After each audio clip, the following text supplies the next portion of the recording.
जय हिंद दोस्तों। आज हम लोग पढ़ेंगे अस्थाई बंदोबस्ती के बारे में, जो मॉडर्न हिस्ट्री का सबसे महत्वपूर्ण टॉपिक में से एक है कि आखिर अस्थाई बंदोबस्ती क्या होता है, उसके बारे में हम लोग जानने का प्रयास करेंगे। तो अस्थाई बंदोबस्ती जो है 1793 में लॉर्ड कॉर्नवालिस के द्वारा बंगाल, बिहार और उड़ीसा के क्षेत्रों में लागू किया गया था। ठीक है, जिसे हम लोग जागीरदारी व्यवस्था के भी नाम से भी लोग जानते हैं। उसके बाद हम लोग देखते हैं कि महत्वपूर्ण बिंदु क्या है। तो सरकार ने जमींदार जो जमीन के रखवाले होते हैं, मालगुजारी की एक निश्चित आय हमेशा के लिए तय किया गया। और वह तय किस प्रकार से किया, राजस्व बंटवारा किस प्रकार से किया कि जैसे मान लीजिए जमीन है, ये जमीन का जो मालिक है उस मालिक को यह देखना है, इस पर पट्टी पर लगाना, जैसे मान लो बटाया पर लगा देना है, जो अगला आदमी जो करना चाहेगा खेती, है ना। और इस व्यक्ति से लिया जाएगा अंग्रेज जो है ब्रिटिश, इससे टैक्स लेंगे। और इसका जो टैक्स जो होगा ये टोटल का 10/11वां भाग ये टोटल अंग्रेज लेंगे, और 1/11वां भाग जो है वो जमींदार के पास होगा। ठीक है, तो जमींदार को यहाँ पे कोई ज़्यादा दिक्कत नहीं हुआ। जो दिक्कत हुआ वो जो यहाँ पे मजदूर हैं, जो जमीन को रोप रहे हैं, कोड़ रहे हैं, उसको ज़्यादा दिक्कत हुआ है। ठीक है, उसके बाद देखिए इसमें क्या होता है। सजा यदि जमींदार समय पर लगान नहीं दे, अगर जमींदार समय पर लगान नहीं देता है तो उनकी जमीन को नीलाम की जाती है।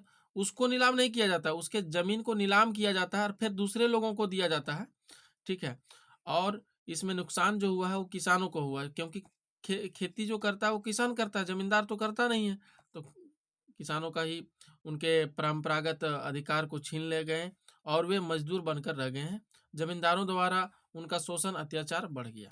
अब हम लोग देखते हैं नेक्स्ट टॉपिक जो है मालवाड़ी शासन व्यवस्था,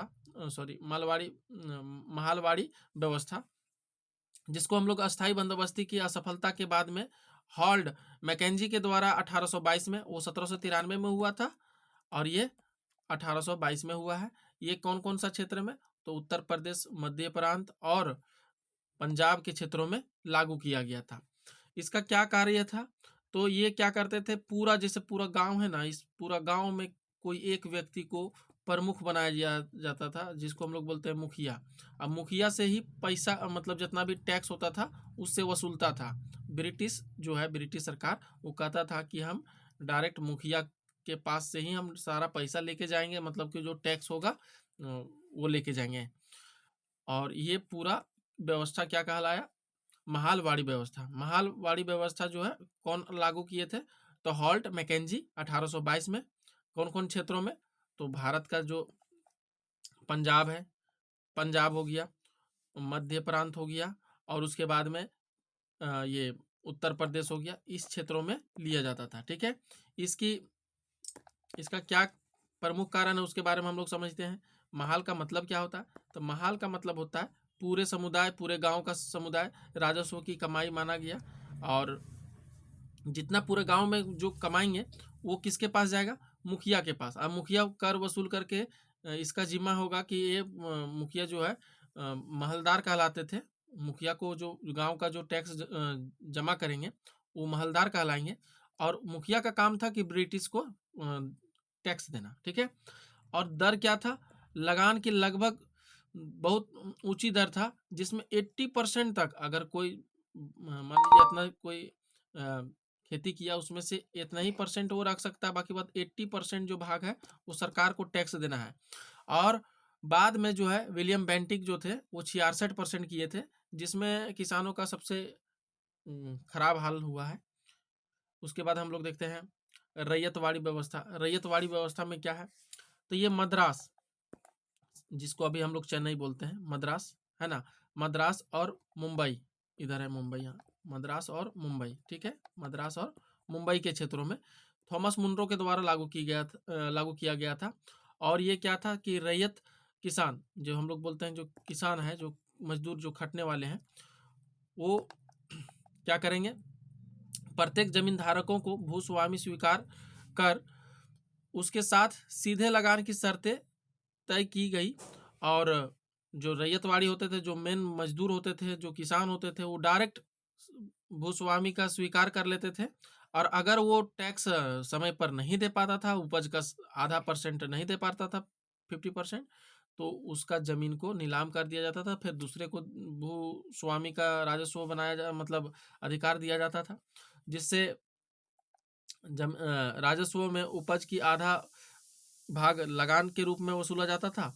और प्रभाव यह रहा कि लगान ना चुकाने पर किसानों का साहूकार से कर्ज लेना पड़ता था। साहूकार मतलब ऐसे लोगों जो धनी होते थे और उन लोगों से कर्ज ले लेके अपना कर्ज मतलब जमीन का जो टैक्स होता था वो चुकाते थे, और नहीं चुकाने के बाद में आत्महत्या भी बहुत सारे किसान कर लेते थे। तो अगला हम लोग देखेंगे व्यावसायिक फसलों पर जोर, कॉमर्शियल क्रॉप्स, वैसे क्रॉप्स जिसमें औपनिवेशिकवाद का बढ़ोतरी हुआ है, जैसे रेशम, कपास, गन्ना, चाय, ये सब कच्चे माल बिकते थे बाजार में, ठीक है। तो कंपनी ने इसके ज़रूरत को मुनाफे में किसानों को खास फसल उगाने के लिए मजबूर किया था, ठीक है। जैसे अफीम हो गया, नील हो गया, कच्चा रेशम हो गया, कपास हो गया, गन्ना हो गया, चाय हो गया। नील की खेती, भारतीय में नील की उच्च गुणवत्ता वाले यूरोप में बहुत महंगा बिकता था, जिसके कारण यहाँ पे नील की खेती करते थे। और नील की खेती जैसे बिहार में चंपारण में किया जाता था, बिहार के चंपारण जिले में किया जाता था, जिसके लिए महात्मा गांधी जी भी ने लड़ाई लड़े हैं, ठीक है। चाय चाय क्या है? 1833 में अधिनियम आया था, चार्टर अधिनियम, है ना, जिसमें अंग्रेजों ने चीन से व्यापार बंद कर दिया था, है ना, अफीम और चाय का। तो जिसके कारण भारत में ही चाय का खेती करने के लिए भूमि खरीदने लगे, बागान में अनुमति मिली, बागान लगाने की अनुमति मिली। और पहला चाय बागान जो है 1835 में असम में लगाया गया था। और अब हम लोग देखते हैं, ड्राफ्ट के माध्यम से समझाएंगे। देखिए किस प्रकार से मतलब अस्थाई बंदोबस्ती को हम लोग एक लाइन में समझेंगे कि 1793 में कॉर्नवालिस जो है वो लाया था बंगाल, बिहार और उड़ीसा के क्षेत्रों में। समझौता डायरेक्ट था जमींदारों से और निश्चित लगान था। 10/11 भाग जो है सरकार लेगी और 1/11 भाग जमींदार के पास होगा। जो जमींदार को कोई मतलब नहीं, जमींदार को 1/11 टैक्स तो मिलबे करेगा, 1/11 भाग तो मिलबे करेगा, लेकिन यहाँ जो किसान जो उसमें खेत में काम करने वाले थे उनको दिक्कत होता था। दूसरा हम लोग देखते हैं महालवाड़ी 1822 में हॉल्ट मैकेंजी के द्वारा लाया गया था। और लागू किन किन क्षेत्रों में था? तो उत्तर पश्चिम प्रांतों में हुआ था, है ना। और भारत के लगभग पंजाब क्षेत्रों में, जैसे अभी बताए थे पिछले वीडियो में, मतलब पिछले टॉपिक पर, तो वहाँ पे आप देख लीजिएगा। समझौता जो है, महाल का मतलब होता है गांव का पूरा समूह। इसका टैक्स जो पूरा वसूलेगा वो कौन वसूलेगा? मुखिया। मुखिया को महलदार कहेंगे, लमदर नहीं, महलदार कहलाएगा। क्या कहलाएगा? महलदार। और ये अनिश्चित टैक्स है, समय समय पर इसको टैक्स को बढ़ाते घटाते रहेगा, ठीक है। जब मन करेगा तब बढ़ा देगा, जब मन करेगा तो घटा देगा, ये इन लोगों का मर्जी है। अब रैयतवाड़ी हम लोग तीसरा देखते हैं। अभी जो रैयतवाड़ी हम लोग देखे थे, थॉमस मुनरो ने मद्रास और बम्बई के क्षेत्रों में लगाया था।